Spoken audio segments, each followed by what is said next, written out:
His appearance suggested nothing more than another defeated cowhand seeking employment. However, the actions of two unmarried mothers towards Sterling Maddox would transform his entire understanding of compassion. Dust swirled behind Sterling Maddox as he rode his limping horse into the modest frontier town. His weathered features revealed a history of countless solitary evenings beneath harsh skies. His garments draped loosely over his weary body, while his gaze held the burden of someone who had abandoned hope of discovering goodness in existence. The settlement appeared as exhausted as Sterling felt. Scattered timber structures seemed to support one another, resembling the residents who inhabited this location. Sterling's belly ached with starvation as he directed his mount toward what seemed to be the sole lodging establishment visible. 3 coins remained in his possession, scarcely sufficient for one evening's accommodation. Yet dignity prevented him from sleeping outdoors once more, not following an incident in the previous town. Upon dismounting, his knees nearly gave way beneath him. The trek from his defunct ranch had drained his remaining strength, and the persistent hunger pangs reminded him of 4 days without adequate nourishment. He secured his horse to the worn hitching post and inhaled deeply, bracing himself for yet another dismissal from another proprietor who would assess his empty pockets and refuse him entry. Before Sterling could knock, the lodging house door opened with a groan, revealing a woman on the veranda. Mercy Whitmore possessed compassionate eyes that appeared to peer directly into his essence, and something in her tender demeanor caused Sterling's chest to constrict with forgotten feeling. She adorned a plain garment that bore numerous repairs, and her palms displayed the rough skin of someone who labored diligently for her possessions. "Your appearance suggests you require a warm meal and comfortable rest," Mercy stated, her tone lacking the distrust Sterling had become accustomed to encountering. Beyond her, Sterling observed the cozy illumination of oil lamps and detected the aroma of cooking food that caused his mouth to water. Despite his reservations, Sterling doffed his hat, uncertain how to respond to such unexpected benevolence. "Madam, I value your offer, though I must inform you initially that my financial resources are quite limited," Sterling admitted. Mercy examined his face momentarily, and Sterling prepared for the customary expression of disappointment that typically followed. Instead, she smiled in a manner that evoked memories of his mother during times when he still believed the world contained favorable outcomes for people like himself. "Currency isn't the sole method of compensating for hospitality," she replied, moving aside to allow his passage. "Please enter, Mr. Maddox." As Sterling crossed the threshold, he sensed something alter in the atmosphere surrounding him. The dwelling's warmth enveloped him like an embrace, and for the first time in months, he permitted himself to believe that perhaps his fortune was finally improving. Yet Sterling remained unaware that Mercy Whitmore and her companion Violet McCall had been anticipating someone precisely like him. The fragrance of fresh-baked bread and soup filled Sterling's nostrils as Mercy guided him to the humble boarding establishment. His stomach contracted with hunger, though something else troubled him: the manner in which he had mentioned awaiting someone like him. What exactly did that signify? A young lad, approximately 8 years old, observed Sterling from behind a wooden seat, his large eyes inquisitive yet wary. The child shared Mercy's general characteristics, and Sterling assumed this was her son. The boy grasped a small carved wooden horse, crafted with meticulous attention, causing Sterling to experience a pang while recalling when he used to carve similar playthings for his nephew before everything collapsed. "Tommy, come greet Mr. Maddox," Mercy called gently. "He'll be residing with us for some time." Sterling's brow furrowed slightly. Some time. He hadn't mentioned staying beyond one night, and he certainly hadn't discussed any arrangements extending further. Before he could inquire about her meaning, footsteps resonated from the house's rear, and another woman emerged in the doorway. Violet McCall stood taller than Mercy, with steel-gray eyes that seemed to evaluate Sterling as of appraising livestock. Her reddish-brown hair was drawn back strictly, and she carried herself with the assurance of someone who had learned to depend on her own capabilities. Behind her stood a girl of roughly 15 with identical fiery hair and rebellious stance, suggesting she had inherited more than merely her mother's looks. "So this is the man," Violet declared, dispensing with courtesies. Her examination traveled from Sterling's worn footwear to his faded headwear, leaving him feeling uncomfortably vulnerable under her assessment. He appeared sufficiently robust, despite his rough state, Robust enough for what purpose? Sterling's instincts, dulled by exhaustion and hunger, began to sharpen. These women discussed him as though he weren't present, and their words carried implications he didn't yet comprehend. "Violet," Mercy cautioned, "allow the gentleman to eat first. Business discussions can wait." "Business?" Sterling's hand instinctively moved toward his hip, where his weapon would have rested if he hadn't sold it 3 towns prior for horse feed. "Ladies, I believe there's some confusion here. I'm simply seeking overnight accommodation. Then I'll continue my journey." The 2 women shared a meaningful look that Sterling couldn't decipher, but it caused the hair on his neck to rise. Mercy's kind smile remained constant, though something calculating in Violet's expression reminded him of a card. Violet shot her daughter a sharp look that could have frozen water in midsummer. "Clara, go assist Mrs. Patterson next door with her laundry. She's been struggling since her husband fell ill." The girl rolled her eyes but complied, grabbing her wrap and heading for the door.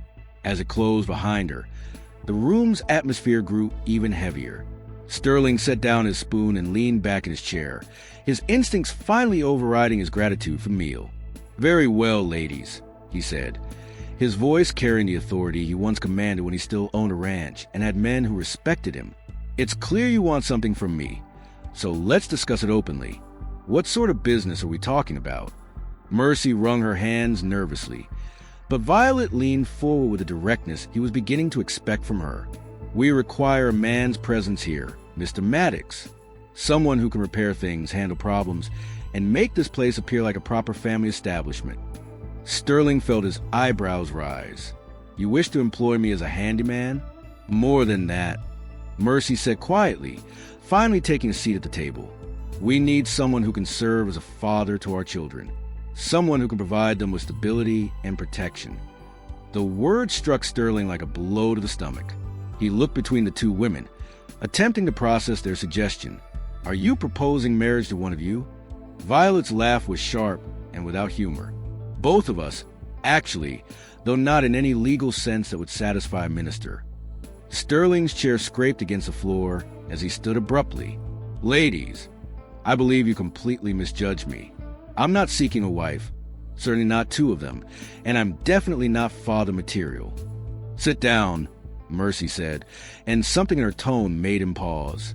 Gone was a gentle woman who had welcomed him at the door. In her place sat someone who clearly understood how to achieve her goals. "You haven't heard our complete proposal yet." Against his better judgment, Sterling found himself sitting back down. Perhaps it was the first full meal he'd had in days, or maybe it was the exhaustion that clouded his thinking. But he remained to listen when every instinct urged him to depart. "You see, Mr. Maddox," Violet continued, "we've discovered that 2 unmarried mothers attempting to operate a boarding house face certain challenges. Men don't respect us. They attempt to take advantage. Our children lack male guidance. But a respectable family man changes everything." Sterling stared at them both, finally understanding the trap that had been so carefully constructed. But what shocked him most was realizing he wasn't entirely certain he wanted to escape it. Sterling's mind raced as he processed their proposition. "You're asking me to pretend to be your husband, both of you." "Not pretend," Mercy said firmly. "Live as a family. Share responsibilities. Help us raise our children properly. In return, you receive a home, regular meals, and purpose again." The weight of their words settled over him like a heavy blanket. Sterling had spent the past 2 years wandering from place to place, watching his life deteriorate piece by piece after losing his ranch to drought and debt. The concept of belonging somewhere again, of having people who needed him, stirred something deep in his chest that he thought had perished. But Violet wasn't finished. "There's more you should understand. This boarding house is the only thing preventing us from complete destitution. Mercy's husband perished in a mining accident, leaving her with nothing but debts. My husband fled with the saloon girl, taking what little savings we had accumulated." Her voice hardened with each word. "We've been barely surviving on the meager income we can generate from travelers." Sterling looked around the modest room with new understanding. Now he could see the careful patches in the wallpaper, the way the furniture had been arranged to conceal worn spots in the carpet. These women had been maintaining a brave facade, but they were fighting a losing battle against poverty. "The town council has been pressuring us to sell," Mercy added, her voice barely above a whisper. "They claim it's improper for single women to operate a business like this. They found excuses to fine us, turn away potential customers, made life difficult at every turn. But with a man as head of household," Violet continued, "they'd have to treat us with respect. You'd handle the business dealings, sign the papers, deal with the officials. We'd handle everything else." Sterling felt a familiar ache in his chest. He had failed to save his own ranch, lost everything he had worked for his entire adult life. Could he really trust himself to help these women keep their home when he couldn't even keep his own? "What about other expectations?" he asked carefully, not sure how to phrase a question that was burning in his mind. Mercy blushed deeply, but Violet answered with characteristic directness. "We're not asking you to share our beds, if that's what you're wondering. This is a business arrangement first. What develops beyond that? Time will tell." Young Tommy appeared in the doorway, rubbing his eyes sleepily. "Mother, is Mr. Maddox really going to stay with us? Clara said he might be our new father." The innocent hope in the boy's voice hit Sterling harder than any argument the women could have made. He saw himself in Tommy's eager expression, remembered what it felt like to have a father figure disappear from his life when his own dad died too young. "We're still discussing it, sweetheart," Mercy said gently, scooping Tommy into her arms. "Why don't you go prepare for bed?" As the boys scampered away, Sterling realized that whatever decision he made would affect more than just his own future. These children had already begun to hope, and that made everything infinitely more complicated. That night, Sterling lay on the small cot in the back room they had prepared for him, staring at the ceiling and wrestling with thoughts that refused to settle. Through the thin walls, he could hear the soft murmur of the women's voices as they discussed something in hushed tones. Every instinct told him to saddle his horse at dawn and ride away from this complicated situation. But something deeper kept him rooted to that narrow bed. When morning came, he found Mercy in the kitchen preparing breakfast while Violet worked on mending a tear in one of the curtains. The domestic scene felt surreal after months of sleeping rough and eating whatever he could catch or afford.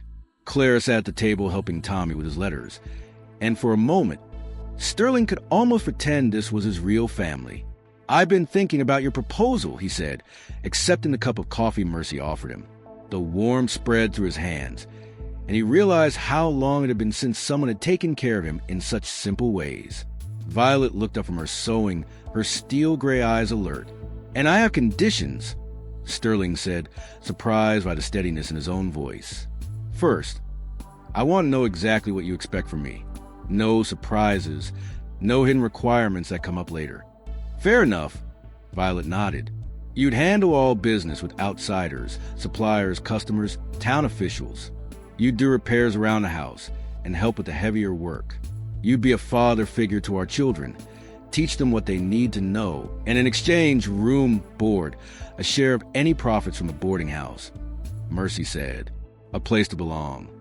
Sterling felt that last phrase settle into a hollow place in his chest. A place to belong. When was the last time he'd had that? "Second condition," he continued, "if this arrangement isn't working for any of us can end it. No hard feelings, no obligations." Both women exchanged glances, and Sterling caught something pass between them that he couldn't quite read. But Violet nodded agreement. "Third," Sterling said, then paused. This was the hardest part to voice. "I need to tell you that I failed before.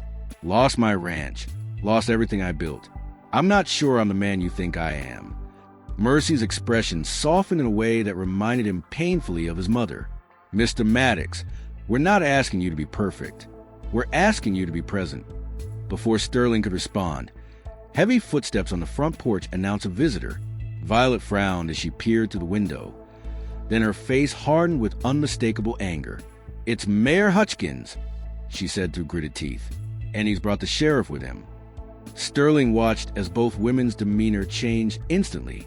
Mercy's gentle confidence evaporated, replaced by the nervous energy of someone expecting trouble. Violet straightened her shoulders, but Sterling could see the tension in every line of her body. "What do they want?" he asked. "Nothing good," Violet replied, already moving toward the door. They've been looking for excuses to shut us down for months. As the harsh knocking began, Sterling found himself standing without conscious decision. These women had offered him something he desperately needed, and now they were facing exactly the kind of trouble they had told him about. The irony wasn't lost on him. They needed a man to stand between them and the world's cruelty, and here was his first test. But as he moved toward the door alongside Violet, Sterling couldn't shake the feeling that he was about to discover just how deep the situation really went. Mayor Hutchins was a round man with small, calculating eyes that immediately fixed on Sterling with undisguised suspicion. Behind him stood Sheriff Coleman, a tall, lean figure whose hand rested casually on his gun belt in a way that suggested he knew how to use it. Mrs. Whitmore, Mrs. McCall, the mayor said, tipping his hat with exaggerated courtesy, "I trust you're both well this morning. And who might this gentleman be?" Sterling stepped forward before either woman could answer, drawing himself up to his full height. Years of commanding ranch hands had taught him how to project authority, and he let that old confidence settle over him like familiar clothes. "Sterling Maddox," he said, extending his hand with deliberate firmness. "I'm the new head of this household."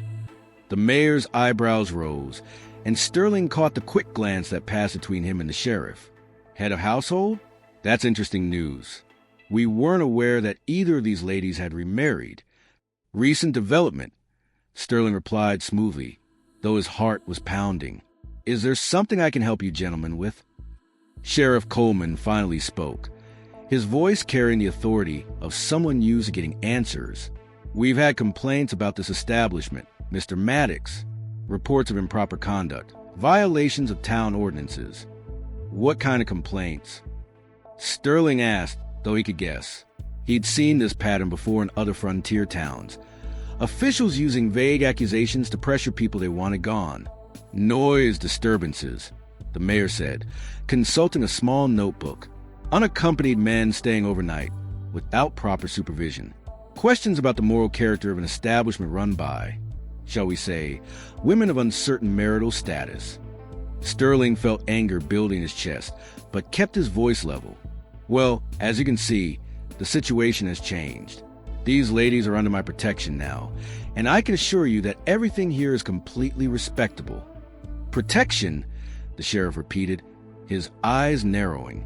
"Funny thing about protection, Mr. Maddox, usually requires some kind of legal arrangement. Marriage certificates, that sort of thing." The trap was closing, and Sterling could feel the weight of the women's hopes pressing down on him. Behind him, he heard Tommy's small voice asking his mother what the men wanted, and the innocent question made Sterling's decision for him. "The paperwork is being handled," he said with more confidence than he felt. "In the meantime, I assume you have actual business to conduct here. Or are you just making social calls?" Mayor Hutchins's face reddened slightly at the challenge. "We're conducting an inspection, Mr. Maddox. Standard procedure for all boarding establishments. We'll need to examine the premises, speak with any current guests." "Of course," Sterling nodded, stepping aside to let them in. "Though I should mention that we have families staying here, including children. I trust you'll conduct yourselves appropriately." As the officials pushed past him into the boarding house, Sterling caught Violet's eye. She gave him an almost imperceptible nod of approval, but Sterling could see the fear lurking beneath her stern exterior. Whatever these men were really after, this inspection was just the beginning, and Sterling was beginning to realize that protecting this makeshift family might cost him more than he had bargained for. The inspection dragged on for what felt like hours. Mayor Hutchins poked into every corner, making notes about trivial violations. A loose board here, a curtain that didn't meet his standards there. Sheriff Coleman questioned the few guests in the boarding house with the thoroughness of a man investigating a murder. Throughout it all, Sterling stayed close, answering questions and making it clear that any business would be conducted through him. But it was when they reached the children's room that everything came to a head. "This arrangement seems rather irregular," the mayor said, watching Tommy show Clara his wooden horse. "Two families sharing accommodations, children from different mothers living together. The town has standards about proper family structures." Sterling felt something snap inside him. He had watched these men intimidate and belittle two women who were doing everything they could to survive and raise their children with dignity. He had seen the fear in young Tommy's eyes when the sheriff asked him pointed questions. Sterling smiled, but there was no warmth in it. "I'm not threatening anyone, Sheriff. I'm just making it clear that harassment of my family stops today. If you have specific violations to cite them. If you have legal business to conduct it. But if you're just here to cause trouble for two women trying to make an honest living, then you can get off my property." For a long moment, nobody moved. Sterling could hear his own heartbeat and the soft sound of Tommy breathing beside him. The boy had moved closer during the confrontation, and Sterling felt a small hand slip into his. The gesture nearly undid him completely. Finally, Mayor Hutchins closed his notebook with a sharp snap. "We'll be back, Mr. Maddox, and next time we'll expect to see proper documentation of this arrangement." "You do that," Sterling replied, "but you'll find everything in order." As the officials left, Sterling realized that in defending this family, he had made a choice that would bind him to them more surely than any legal document. When Tommy looked up at him with shining eyes and said, "Are you really going to be our father now?" Sterling found himself nodding before he even thought about it. That evening, as the household settled into a peaceful routine, Sterling sat on the front porch watching the sunset paint the sky in shades of gold and crimson. Mercy brought him coffee, and for the first time in years, he felt something he had almost forgotten: the quiet satisfaction of being exactly where he belonged. The arrangement that had started as mutual desperation had transformed into something Sterling hadn't dared hope for. A real family built not on blood or legal documents, but on choice, commitment, and the shared determination to protect what mattered most. And as Violet joined them on the porch with her own cup of coffee, Sterling realized that sometimes the most unconventional families were the strongest ones of all. If you enjoyed the story of Frontier Family and Second Chances, please subscribe to our channel and consider supporting us with a super chat.